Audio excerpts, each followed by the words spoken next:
छत्तीसगढ़ में जहां सरकार एक बार बदलती है, वहीं कर्मचारियों की उम्मीदें भी अब बदलती नजर आ रही है, क्योंकि जो वादा सरकार में आने से पहले भाजपा नेताओं ने कर्मचारियों से किया था, उस पर किसी भी प्रकार से संज्ञान नहीं लिया गया है। कर्मचारी फेडरेशन संघ के अध्यक्ष गोपाल प्रसाद साहू का कहना है कि जिस प्रकार से सरकार अपनी बातों को हमारे मंच में आकर रखती थी कि हमारी सरकार के आ जाने से आप लोगों के हितों के बारे में हम सोचेंगे, ऐसा कुछ भी दिखाई नहीं पड़ रहा है। मजबूरन हमें 20 तारीख को ध्यान आकर्षण रैली करने वाले हैं, जिससे सरकार को हम यह बताएंगे कि हमारी समस्या काफी बढ़ गई है और इसका निवारण जो है जल्द से जल्द हो। छत्तीसगढ़ में सरकार बदलते ही कर्मचारियों को एक नया अंदेशा ये आया कि अब उनकी मांगों को यह सरकार पूरा करेगी। लगभग 6 महीने हो चुके हैं और 4 से ज़्यादा कैबिनेट की बैठकें भी हो चुकी है, लेकिन अनियमित कर्मचारी संघ के कर्मचारी आज भी वही दशा में हैं जो भूपेश सरकार के हाल में थे। हमारे साथ प्रदेश अध्यक्ष गोपाल प्रसाद साहू जी जुड़ेंगे और बताएंगे कि आगे उनकी क्या रणनीति है और वो इस सरकार के प्रति क्या सोच रखते हैं। सर, 6 महीने का ज़्यादा वक्त हो गया है, आप लोगों ने एक लंबा संघर्ष किया है। भूपेश बघेल सरकार के समय भी आपका धरना प्रदर्शन लगभग सालों साल रहा। अब ऐसे में भाजपा की सरकार है, उम्मीदें बना के रखे हैं, फिर भी कोई अभी तक स्पष्ट रूप से जानकारी नहीं आ रही है कि कर्मचारी नियमितीकरण कब होगा।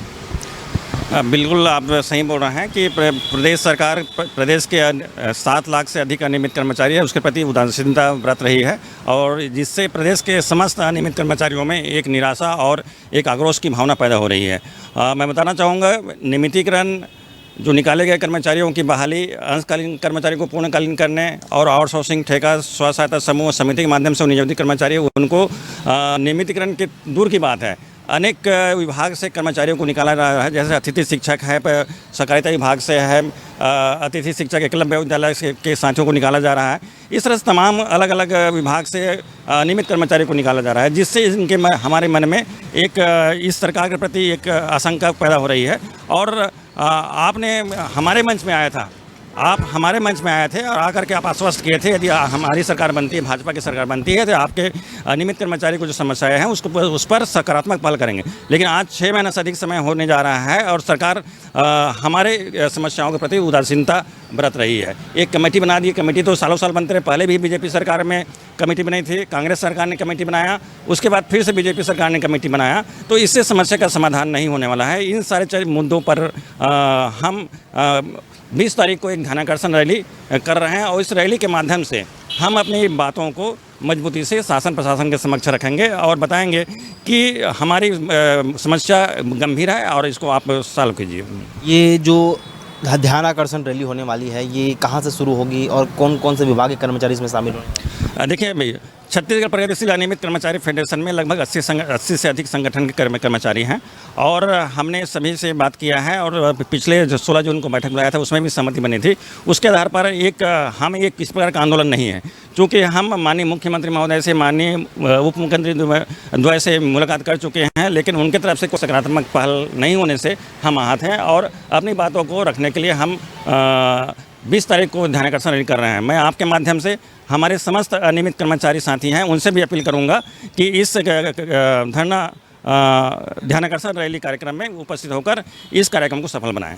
अंतिम सवाल है मेरा गोपाल जी कि अगर खुदा न खास्ता अगर ऐसा होता है कि ध्यानाकर्षण रैली के बाद भी सरकार गंभीर नहीं होती है, तब आपके पास क्या आंदोलन का रास्ता बचता है? देखिए, एक कर्मचारी के पास 3 प्रकार की रास्ता होता है अपनी बातों को रखने के लिए। पहला आवेदन, निवेदन, उसके बाद आंदोलन। हम कोई भी संगठन, कोई भी व्यक्ति आंदोलन नहीं चाहता है। यदि उनकी समस्याओं को सरकार गंभीरता से नहीं लेती है, नहीं सुनती है, तभी वो आंदोलन की ओर जाते हैं। फिर पिछले सरकार में भी हमने हर 3 महीने में आंदोलन किया, हमारी बातों को रखने की कोशिश किया और उसका परिणाम कांग्रेस सरकार कांग्रेस देख रही है। एक कर्मचारी संघ मुझसे मुलाकात किया, हमारे चैनल में आए थे बातचीत करने के लिए, वो वन कर्मचारी संघ है। उनका कहना है कि उनके आवश्यकता अनुसार 4 महीने का वेतन उन्हें नहीं मिला है। कितनी समस्याएं आती है एक कर्मचारी को जब वेतन नहीं मिलता? देखिए, ये तो भारी समस्या है। मेरा खुद का वेतन 8 महीने से नहीं मिल रहा है और 120 कर्मचारी हैं, उसकी तनख्वाह 8 महीने से नहीं मिला। अलग अलग विभागों में जैसे कौशल विकास योजना है या फिर क्या है, इस तरह से वन विभाग है, अनेक विभागों में 4 महीना, 6 महीना, 8 महीना, 10 महीना से वेतन नहीं मिल रहा है। ये तो समस्या है ही है। इसके साथ में जो छटनी हो रही है, ये बड़ी समस्या है।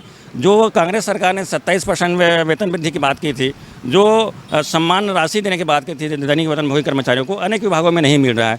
ये कई सारे मुद्दे हैं, इन सारे मुद्दों को लेकर के हम जा रहे हैं और अपनी बातों को हम मजबूती से आपके माध्यम से हम रखेंगे।